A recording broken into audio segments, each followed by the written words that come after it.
Also, bringing you our next guest on the show is Scotia. The guys at Scotia, whether it's Zach Osborne, Dean Wilson had a good race. Finally, 8-8. We've been right? waiting. Yeah, we've been waiting for Dean to turn it around. Osborne's leading the points, of course. RJ Hampshire is showing some real speed. They're all sponsored by Scotia. Pulp 2020 is the code to save with the folks at Scotia, innovators of award-winning consumer technology, power sports, car audio, and accessories, and of course, they're proud sponsors of the Rockstar Husky team. Pulp 2020 is the code to save at Scotia.com. SCOSCHE, Scotia.com. And whether it's phone mounts, chargers, cables, the base links, modular charging system that I have on the desk here, Scotia will bring you what you need, and Pulp 2020 is the code to save with those guys. Let's bring on our next guest, brought to you by Scotia. He is the guru, the master of ceremonies, the chief, the commander, the president, whatever it is, of Red Bud MX. It's Tim Ritchie. What's up, Tim? How are you, man? Hey, I'm good. How you guys doing? Thanks for calling in. You are going to be part of the historic doubleheader in the Lucas Oil Pro Motocross Championships this weekend.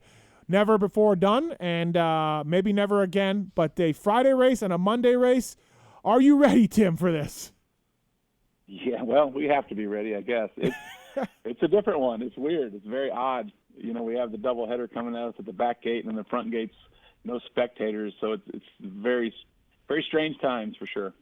Are you worried about turnaround between the races for prepping the track and everything? Like, how's that going to be? I don't know. I don't even know. Is it enough time? Is it going to be tight? What's it going to be like? No, it's no problem. That track, the more you run it, the better it gets. The more the moisture gets evened out. So the track's no problem running multiple days. What about the direction and stuff? Are you going to change anything between the two rounds? No, we can't turn it around. No, I don't mean turn it around, but I just mean add something or whatever. They're really, I mean, with the fencing and everything, it's pretty much a major deal to try to change the layout. Okay. And I've thought about any little tweaks I could do, and nothing really fits layout wise. Right. So we might, we're going to be working the track for 5 days with the amateur stuff mixed in. So I might get a little motivation after the first one and do something a little different for the second one. But 702-586-7857. Give us a call if you have a question for Tim Ritchie from Red Bud MX. How many times have you raced Red Bud, Cade? I've only raced Red Bud as a pro once, but I've raced it a few times as an amateur being from Ohio. Right. So. I didn't know you're from Ohio, Cade. Cool. Yes, sir. My brother comes up quite a bit when you guys have practices and stuff. I didn't have that luxury when I was a kid. But my dad brings him up all the time now that he knows how awesome it is. Yeah, cool. Tim, what are the chances that I can ride on Saturday or Sunday? You get me a Yamaha, you prep the track, and I come out and shred Red Bud. What are the chances of that? I got a KTM for you. How's that? No, he's Blue Crew. I got to ride Blue Crew, I think. I think I got to ride Blue Crew. But I don't know. You got some guys you can find a bike. We can get you signed up in the, I don't know what, 40 class, Vet 40 class? Yeah, Vet 40, yeah. Just ask Yamaha. I just probably hop right on Barsha's bike. Right. That'd be good. Yeah, why not? Why not? I mean, if you're laying it out there, I'll find you a bike if that's what it takes. Now, Cade, I want to jump the leap. I've doubled the leap. Okay, no problem. Very easy to double the leap. I want to jump the leap. Cade, you gave me some advice. Yes. This is for anybody who's listening, this is how you jump the leap. Go ahead, Cade. So my old mechanic is a Red Bud local. Yep. And one of my best friends, Who's that? John Shelton. And that doesn't ring a bell, sorry. Josh Osby is also a Red Bud local. Yep. Him and I came up at the same age. Okay. And John used to tell us, he's like, when you guys want to jump the leap, you get on a 450, you're around the corner. Outside. Yep. And once you get relatively straight, you grab third, you'll hold it wide open, and you'll make it over the landing. You might go 5 feet long, but you won't be short. That's the key. Third gear, wide open. Third 450. gear, wide open. Well, there might be a speed check in front of it this year, so that might throw a monkey. You don't want 250s jumping it this year. Well, I don't want all the 250s jumping it this year. I don't want some kid on a 150F trying to jump it. Yeah, that's fair. What I don't want. I guess you guys have to. It's always different with how the turn is, but when it's a big sweeping turn, it gets pretty easy. Well, there we go. I've had the turn choked up pretty tight recently, and I'll be damned if John Gruey, the 54-year-old dude, he keeps hucking it from the inside. Gruey jumps it? Really? Gruey jumps it from the inside with about 50-foot of run-up. It's crazy. Damn. That's a big deal. So, have you ever seen it? Has a quad ever jumped the leap? No. They went through that era. they had me prep it real smooth for them, and they tried it, and I don't think the horsepower to weight ratio really works out for them. There we go. Yeah, well, so i.e. Tim just wants the Star Yamahas to jump it this year because that's the only two of these he'll be jumping it. Well, I mean, They're fast. They Oh, usually do I know, it. They're I usually know. the first one. Yep. I mean, you could always put the speed check there on Friday, and then Monday take the speed check away. Yeah. That's a cool That's track not a bad change idea. because That's not a bad idea. see, I know what I'm talking about. Just See, throw me in the dozer. I kind of don't want to race with other people, Tim. I just want the track to myself and prepped and watered. Yeah, Steve has to be first practice. Yeah, Well, yeah, that's kind of how I want to ride. You'll have to hang out for like Tuesday or something maybe. I rode Redbud one time after the National on a Sunday at an evening. Dirt bike or dirt rider was doing a test on the Moto Triple X race bikes, and somehow they worked it out where they could run. That was 100 years ago. I know, no, 2002. So somehow they just said either they dealt with your dad or you or the AMA. I have no idea. But like about an hour after the last moto, we got to ride Redbud, and it was so rough. It was ridiculous. Well, So yeah, You picked the worst time of day. yeah, I'm just saying, like Yeah, that's the only time I've pretty ever rode Redbud. I was out there riding, and I was like, this is almost unrideable. This is ridiculous. And that was when I was doubling the lead. So Well, Thursday we have an open practice. Just come Thursday and come with it for that. no, So- I want to just be by myself, you know. So speaking of that, Tim, the only fans that can be at your guys' race are people that are practicing Thursday or racing, correct? Yeah, it's Michigan's. What they have going on is you cannot sell spectator tickets to organized events, but we can have. You got to use the right verbiage. Recreational amateur sports. So someone we can can show have up. Participants. Yeah, someone can show up with a bike in the back of their truck and never have to race. They don't have to race. They Right. could pull a groin or twist a knee. Yeah, that happens. Right. Yeah, that happens. Right, You have to- right. You have to sign up. Once you sign up, you're on the registration list. You're a participant. So you have to And pre-enter. You have to pre-enter, but pre-registration's live up to your moto. So you can literally sign up when you're rolling in the gate, and Right. once you're on the registration list, you can buy passes. You can buy up to 8 passes per individual. You can buy campsites. Yep. That's about it. There's no open pits. There's no VIP. There's Yeah. None of again, that. very weird year. You know. But if you want to watch some racing, go there and sign up to race, and you can watch some So racing. you just said that one person can get 8 tickets, basically? What- Yeah, the Michigan campground code is 8 people per campsite, so we went with that. You get a family with a couple racers, and So you can a basically get mechanic and one person that a right fork guy and a left fork guy. You got to bring your crew. Yeah, for sure. You need your yeah, crew. you right. sign one person up and then you get 7 extra tickets. Well, that'll be Correct. Look at that. great. I mean, it's a nice way to see, and this is for both races, right? For both, you this is for. Actually, we're trying to make it affordable for people, so you Yep. can do either one. You Oh, have to okay. you have to pay for one of the nationals, but yeah, you can come for Thursday, Friday, and Yep. then leave, or you could come for Saturday, Sunday, Monday, or the Sunday, Monday, or for the whole weekend, of course. Okay. Yeah, interesting. Yeah, it's different. It's a And weird it's year. It's not going to be the crowd. If there's a lot of people that don't come to our national because they just don't like those kind of crowds. And Yep.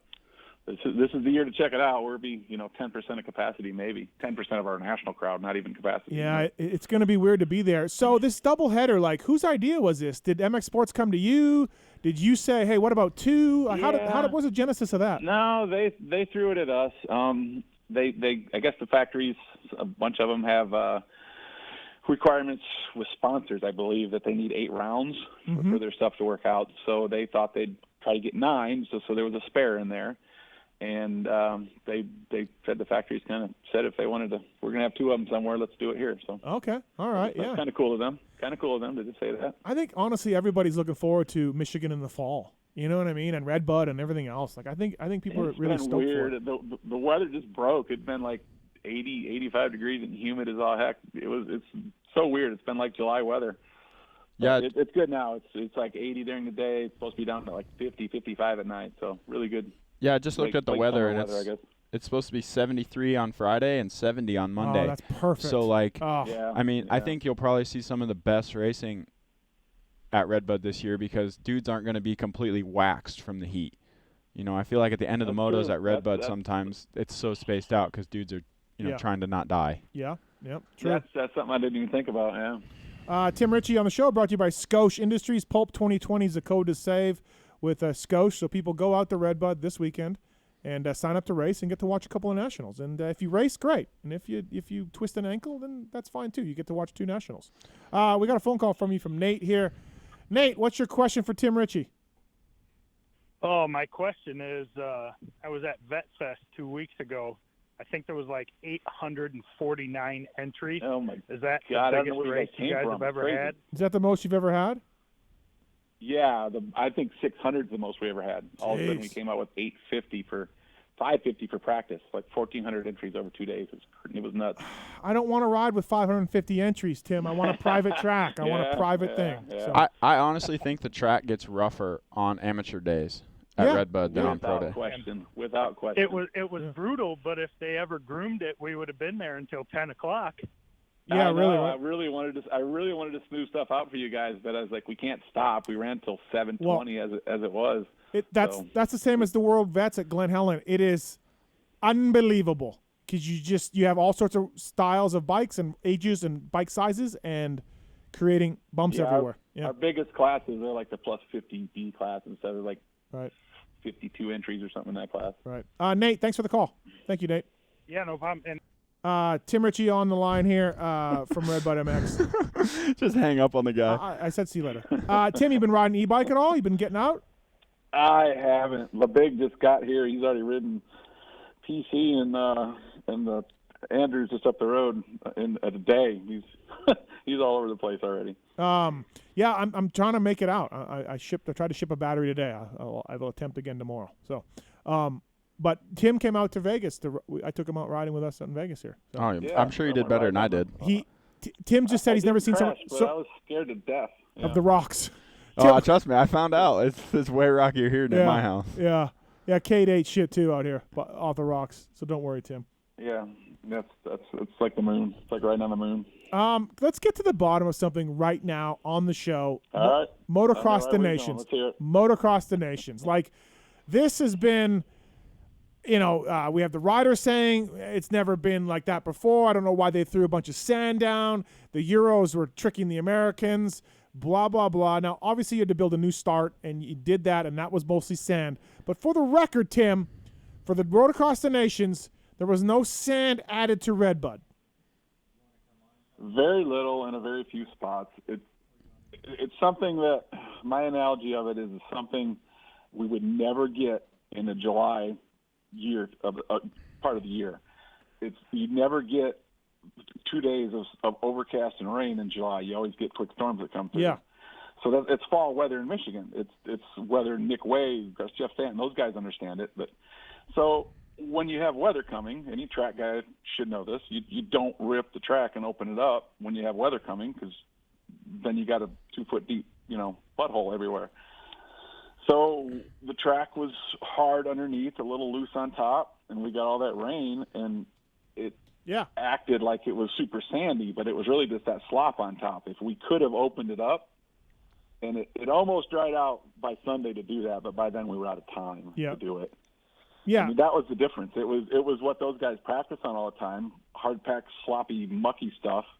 But it's just the hand we were dealt. In hindsight, I probably should have ripped it, prepped it, and rolled it back in again, and then let the rain come. But hindsight's always 20/20.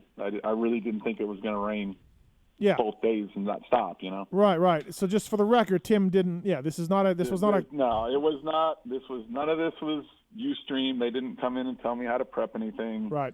Obviously, the start we had to change, and that was 100% to house their pit lane structure, which is 3 times bigger than what we have. So it's really long. So that change was strictly for that, and they didn't. I mean, we talked through stuff, prep, but they didn't tell me how to prep it. They didn't say don't rip it. They didn't tell me anything like that. It was just what happened with the weather, and it's not a summertime track. It's nothing you would ever get in the summertime. It's something you would get in October. Right. So just we got this out of the way because Tim's getting beat up over the years over this thing. Yeah, constant. Everybody still thinks I put the sand out there to help the Euros, and why the hell would I want to do that? Yeah, right. The worst part of the weekend for me is the U.S. finishes. It was the biggest event the United States ever seen, and U.S. got their ass handed to them. That sucked. Yeah, absolutely. Tim, we need. Maybe we'll get a chance to redo that someday. I'll get a redo, huh? Yeah, hope so. I mean, I feel like Redbud would be the best track to do it at. If you guys had the right weather. Wow, the crowd was amazing. I mean, the crowd was better than Bud's, better than Colorado. Those guys had great facilities and great tracks, but there's just no beating Redbud for this race. There isn't. I agree. So. Tim, we need. hoping that Euro crowd would come over, that Euro vibe would show up, and it did. Sure. It really did, for sure. Yeah.